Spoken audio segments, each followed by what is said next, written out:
Bismillahirrahmanirrahim. Assalamu alaikum. I am Kahkasha Rubab. Today my presentation topic is cell as a unit of health and disease.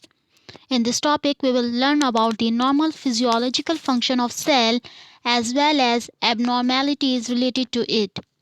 Now let's start the topic.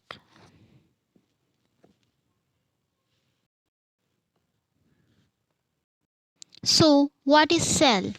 As we know that cell is the basic structural and functional unit of life comprises of three main regions which are nucleus, cell membrane and cytoplasm.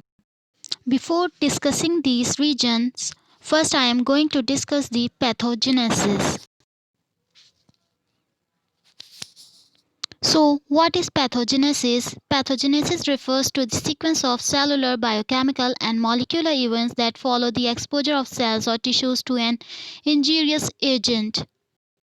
Some of the pathogenesis factors related to cell abnormalities are physical agents, chemical agents and trauma, genetic derangements, oxygen deprivation, immunological reactions, infectious agent, nutritional imbalancement. Now let's discuss how cell responds against these factors.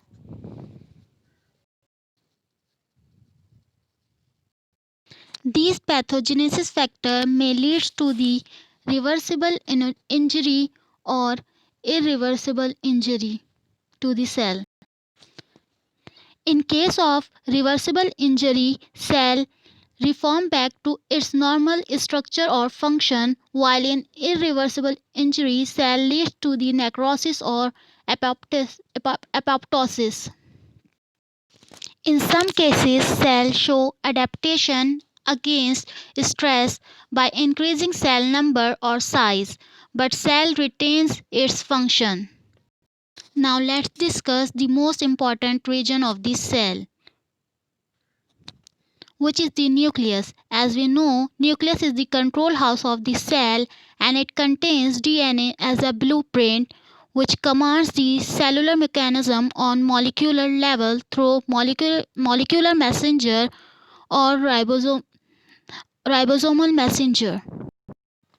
All the information present in DNA is termed as genome.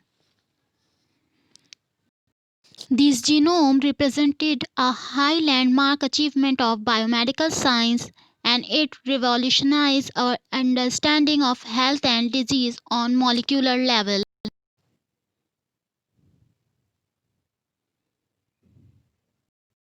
It is worth to know that roughly 3.2 billion DNA base pairs are present in human genome, but only 1.5% of the genome encodes protein.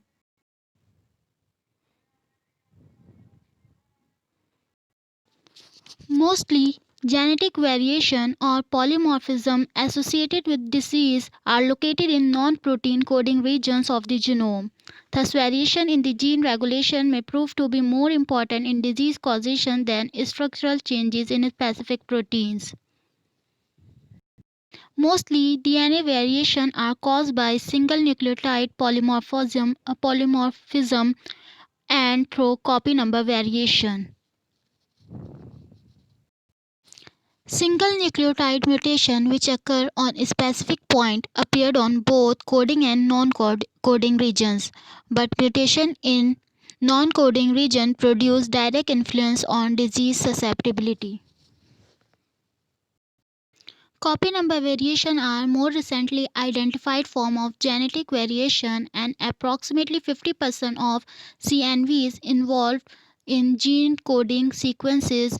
Therefore, their influence on disease susceptibility is less established than SNPs. It is worth to know that alterations in the DNA sequence cannot by themselves explain through the diversity in the phenotypes of human population, but it may understand through the epigenetics, which is defined as the heritable changes in the gene expression. Dysregulation of epigenome has a central role in the malignancy. Now come to plasma membrane. Plasma membrane is a lipid bilayer sheet having hydrophilic head groups that face the aqueous environment and hydrophobic lipid tails which interact with each other to form a barrier to the passive diffusion of large or charged molecules. It makes a selective permeability for the molecules to the cell. Besides selective permeability, plasma membrane also serve in the cellular process of the phosphatidylinositol, phosphatidylserine, glycolipid, and sphingomyelin.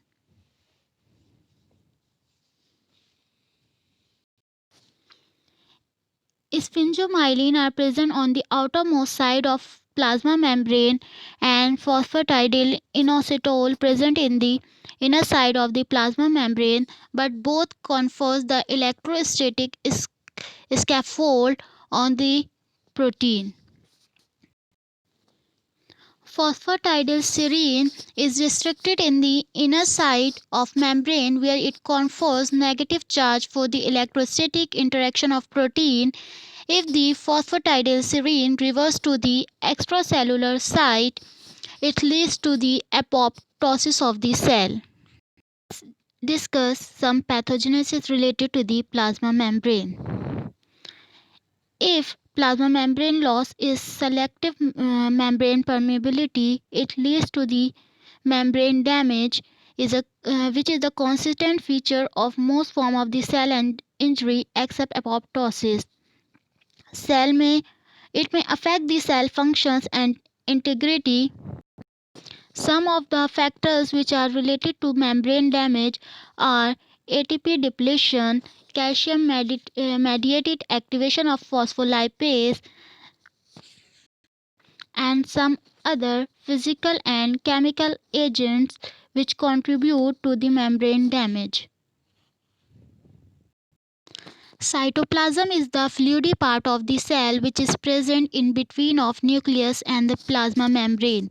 Many normal housekeeping functions are compartmentalized within the membrane-bound intracellular organelles.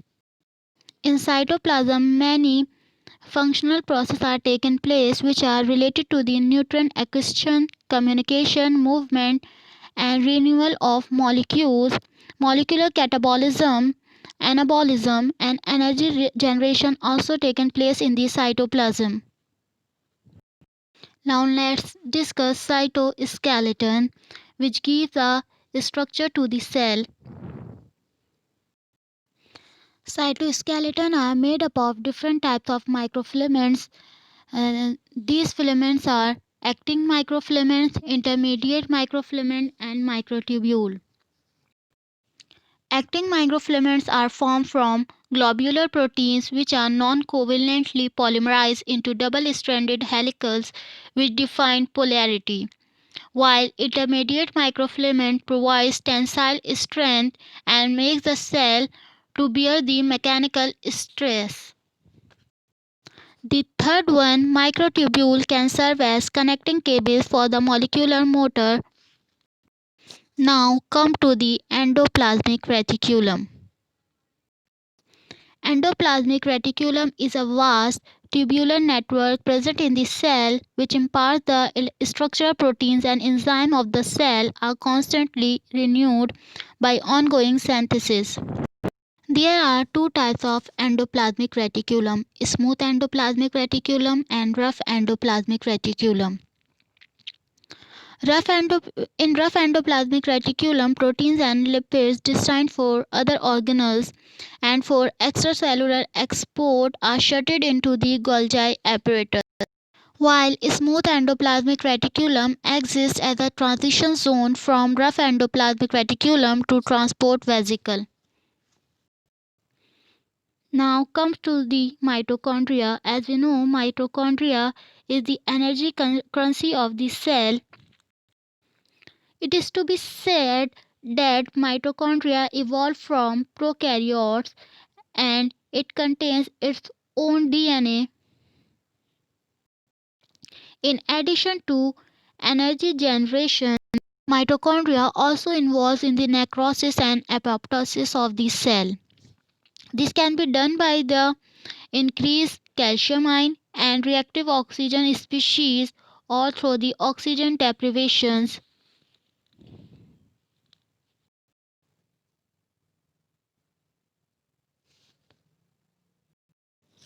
Besides, generation of ATP from glucose or fatty acid, mitochondria may also lead to the cell death through apoptosis and necrosis. In case of apoptosis, mitochondria release cytochrome C, which is the part of mitochondria inner membrane, and leads to the cell death, while in case of necrosis, mitochondria shut off its hydrogen ion mechanism. As a result, the production of ATP reduce, and it leads to this necrosis of the cell. In wanted condition, it is a good that cell take a decision for the cell death through apoptosis, but in unwanted condition, it leads to the cellular dysfunction. Now comes to the ribosome. Ribosomes are the protein factory for the cell. Beside this, it choose the correct amino acid for the amino acid RNA for the protein synthesis. If any abnormalities occurs in the ribosomes, then there will be no production of protein, which are the main functional product of the cell. Now come to the Golgi bodies. Golgi bodies are the part of the endomembrane system in the cytoplasm, and it packages the protein into membrane vesicles, which transfer from inner part of the cell to the outer part. Now some other vesicle bound organelles which are associated with the Golgi bodies are lysosomes and proteasomes. Liposomes contain about 40 different hydrolysis enzymes, which within the residue of the Golgi apparatus, while proteasomes digest the denatured or misfolded proteins and recycle it. This is all about this topic. Thank you.